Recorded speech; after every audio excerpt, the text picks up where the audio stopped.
Bonjour à toutes et à tous et bienvenue sur ce 5e épisode déjà sur l'Embrunman 2024. Oh, ça sera valable aussi sur les années à venir, hein. Globalement, sauf si les parcours venaient à être révolutionnés, que ce soit sur le vélo ou la course à pied, ces briefings restent de toute façon valables très longtemps. Donc, je vous laisse pouvoir les écouter un petit peu plus tard et même pour les sessions à venir, puisque le 40e anniversaire est loin d'être le dernier à mon avis, vu le succès de l'épreuve. Donc si vous avez regardé les 4 premiers épisodes, on vient de s'arrêter sur le vélo, où j'espère que, vous avez bien compris qu'il fallait arriver avant 17h15, sinon l'aventure malheureusement s'arrêtait là. J'ai déjà reçu une petite question, donc du coup je voulais, en profiter pour le faire tout de suite, parce que sur la dernière session qui nous attendra vendredi, globalement il y aura quand même, 2-3 autres petites questions sur lesquelles je vais passer un petit moment. Donc je voulais, passer tout de suite sur les questions qui nous intéressaient. Je vais y aller maintenant. Et la question, c'était: comment faire pour transporter le matériel et tout ce qu'il y a à manger et à boire de manière optimale? On y va, hein, j'enlève ma tête puisqu'elle ne vous intéresse toujours pas. Donc ça, c'était le fameux Pont-Neuf avant la montée de Chalvet, la redescente vers le parc. Je vous laisse la découvrir. Donc la question, c'était: comment faire pour, essayer de transporter au maximum le matériel et l'hydratation et l'alimentation? Voilà ce que je vous propose moi comme setup. En tout cas, c'est celui que je vais adopter le jour de la course. C'est le vélo, que je vais utiliser. C'est pas le matériel, mais c'est le vélo. C'est pas les bonnes roues, mais peu importe, c'est pas très, très grave. En développement, globalement, je suis sur du SRAM, donc 52 en grand plateau, 10 à l'arrière et 36 en petit plateau et 36 en grande dent à l'arrière. Donc 36-36, je joue la sécurité, 52-10 dans les descentes, je n'aurai pas besoin de me mettre les jambes autour du cou, mais ça pourra me permettre de récupérer un petit peu. Donc ce que je voulais vous proposer, moi, c'était surtout, vous, parler de l'hydratation. Donc l'hydratation, vous voyez qu'il y a 2 porte-bidons au centre, un troisième derrière la selle et un quatrième devant sur les prolongateurs. Je vous le montre, rapidement, c'est celui-ci. Donc au milieu, j'ai 2 bidons de 750, ça fait 1,5 litre. Devant, donc j'ai un 0,5, donc ça fait 2 litres que je peux transporter, qui sont relativement lourds, mais vous allez voir que je vous propose de les gérer un petit peu de manière stratégique. Et surtout, j'ai mon bidon porte-matériel, donc que ce soit ma chambre à air ou, mon percuteur, mes démonts de pneus, si jamais il m'arrive un souci mécanique. Donc le pire à essayer d'éviter, bien sûr, c'est les crevaisons. Donc vous ne pouvez pas partir sur Embrun sans éviter de porter du matériel pour vous permettre de réparer. Ça serait dommage que la course s'arrête pour une réparation. Mais la deuxième chose, c'est prenez aussi du petit matériel, comme, par exemple un dérive-chaîne. Ça peut arriver, un maillon qui saute ou des choses comme ça. C'est 200-300 grammes de perdu, mais par contre, c'est une, sécurité sur la course et globalement, à part ça, sauf si vous êtes en frein patin, il vous arrivera pas grand-chose. Les freins patins, le problème, c'est que si ça se dérègle, donc peut-être un multitool. Donc la liste des outils, je vous la mettrai, hein. Un multitool, un percuteur, une cartouche ou 2 de CO2, une chambre à air de rechange et des démonts de pneus, bien sûr. Tout ça à mettre dans votre petit bidon derrière. Comme ça, vous l'avez avec vous, vous êtes tranquille, vous en occupez que si vous en avez besoin. Certes, c'est du matériel qu'on transporte qui pèse lourd, mais bah, globalement, sauf si vous êtes un athlète élite, c'est 200-300 grammes dont on ne peut pas trop se passer. Allez, on va dire 500-600. Si jamais il nous arrive un souci, je préfère transporter 600 grammes pour rien, plutôt que de me dire: «Mince, si j'avais su, j'aurais transporté 600 grammes, mais ma course s'arrête à Guillestre parce que j'ai rien pour réparer». OK, donc 2 litres, 2 litres que je peux transporter en 2 fois 750 et 1 fois 500. Ce que je vous propose donc, c'est les 2 premiers bidons, vous les portez avec vous.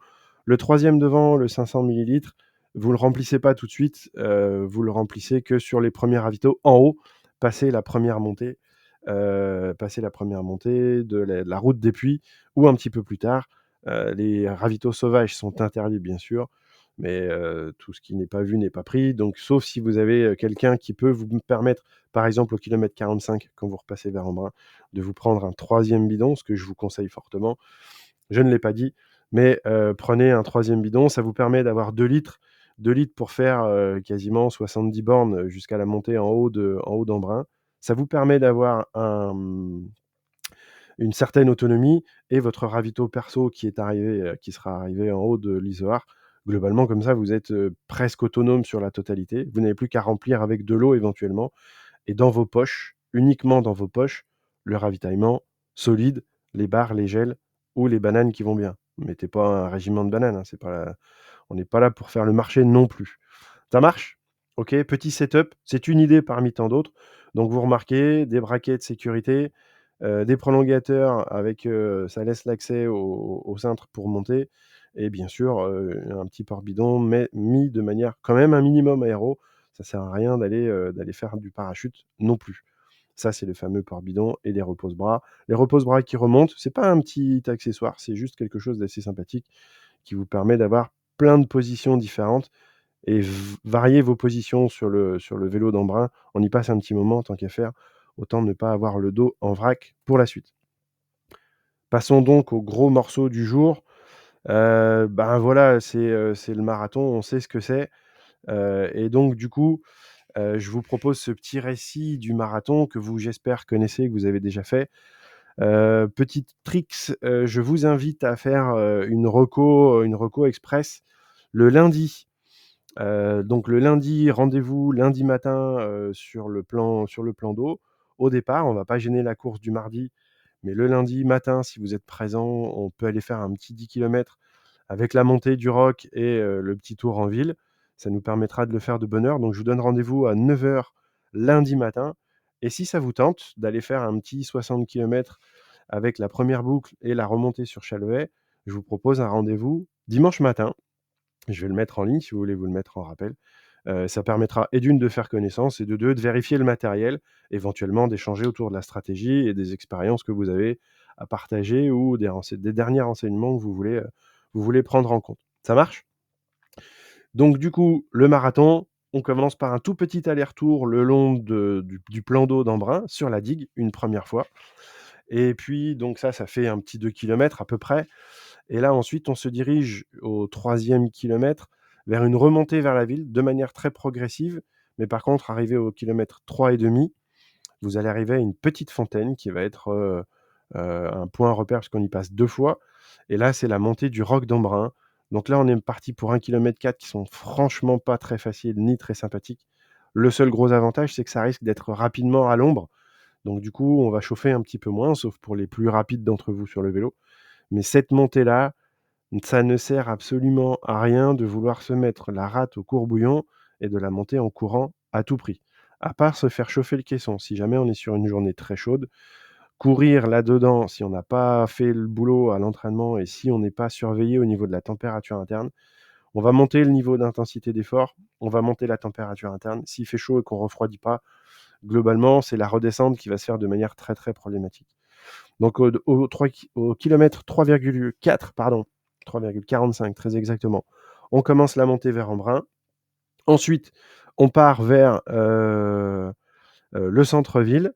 On traverse le centre-ville, on profite un petit peu de l'ambiance, on profite un petit peu du monde. S'il y a bien un moment où on peut se faire plaisir et sortir un petit peu de la course, profiter des encouragements, celui-là est un moment privilégié, c'est assez sympathique. Même si on y passe 3 fois, globalement, profitez bien.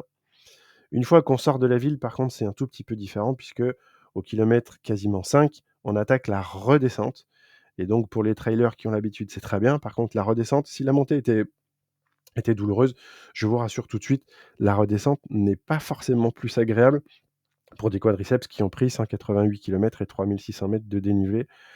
Donc pour les premiers tours et ceux qui sont un petit peu en difficulté, petit tips comme ça, et pour ceux qui auraient envie d'en prendre un peu, à l'occasion de ce briefing, vous pouvez faire les premiers mètres en marchant et en marche arrière. Ça permet de solliciter des chaînes arrière qui sont un tout petit peu moins sollicitées, la chaîne musculaire postérieure, parce que les quadriceps ont besoin de se reposer un peu et vous allez travailler dans un autre sens plutôt que le concentrique au niveau des contractions musculaires. Faites quelques mètres en descente et vous allez voir que les quadriceps ne pourront que vous en dire merci. Vous allez voir que c'est assez pentu, et donc même si ça permet, quand on a des belles jambes, de pouvoir redescendre assez rapidement, quand on a les jambes en vrac, c'est pas très agréable.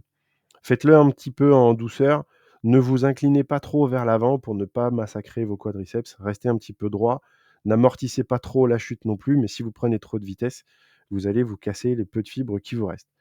La redescente se fait donc jusqu'au kilomètre à peu près, 6, 6,5. où là, on rattaque le retour par le passage en dessous du roc d'Embrun, en dessous de la ville d'Embrun. Là, par contre, c'est un petit peu exposé et c'est un petit peu un profil montant jusqu'à cette fameuse fontaine qu'on a passée tout à l'heure, juste avant la remontée.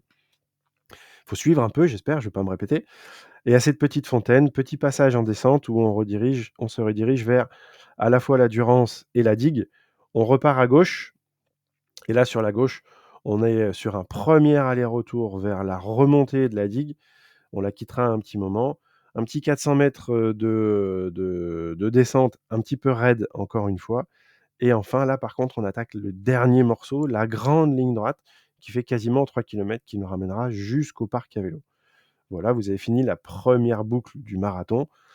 Elle est bien sûr un petit peu dénivelée, puisque sinon ça s'appellerait pas l'Ambraman. Elle est vraiment pas simple. Par contre, selon les horaires sur lesquels vous allez vous diriger, vous allez avoir droit à un petit peu d'ombre et un tout petit peu de passage en faux plat descendant. Les 3 derniers kilomètres sont majoritairement en faux plat descendant. Le passage sur la digue est assez sympathique. Le retour vers le parc, par contre, la montée du roc et la descente sont des passages qui sont assez compliqués. Déjà, quand on en faisait 2, c'était bien, maintenant qu'on en fait 3, c'est quand même, le petit plus Periglioni dont on se serait bien passé. Voilà, 3 tours, 14 kilomètres, voilà, n'hésitez pas, hein, 5 minutes au kilomètre, ça fait 1h10 au tour, pardon, ça fait un marathon en 3:30. C'est assez prétentieux, mais 5 minutes au kilo, c'est pas évident. Il y en a pas beaucoup qui font un marathon en 3h30 sur Embrun. Sur un petit 1h20 au marathon, on est parti sur un 4 heures. 1h20, on est déjà sur du 5:40, c'est déjà pas mal. Donc 4 heures, 5:40 au kilo, ça veut dire 5:30, 5:25 sur les parties faux plat descendants et forcément un petit peu d'alternance marche-course dans les montées et peut-être même dans les descentes quand on a les quadriceps en vrac. C'est un petit pacing qui est déjà très très optimiste, hein. Vous allez voir, on regardera les temps marathon à la fin. 4 heures sur le marathon d'Embrun, il n'y en a pas tant que ça. Voilà pour tous les points un petit peu clés du marathon et du parcours de l'Embrunman qui nous attend donc maintenant dans beaucoup moins de jours. On est à J moins plus beaucoup. Il nous en reste 20, je crois, de tête. On est mercredi, donc non, il nous en reste 22 puisque demain, on sera le 25 et il nous restera très exactement 3 semaines. Demain, jeudi 25 juillet. Donc il nous reste une grosse semaine, peut-être même 10 jours à taper dedans. Essayez de vous caler un petit peu sur les allures, de faire des répétitions sur des séances très longues, sur ce que vous mangez à la fois en course à pied et en vélo. Essayez de manger le plus possible et de boire le plus possible en vélo pour arriver le moins en déplétion énergétique sur la course à pied. C'est pas en courant qu'on va se mettre à manger des sandwichs. Il vaut mieux essayer d'optimiser l'alimentation solide et liquide jusqu'au kilomètre 145 à peu près en vélo.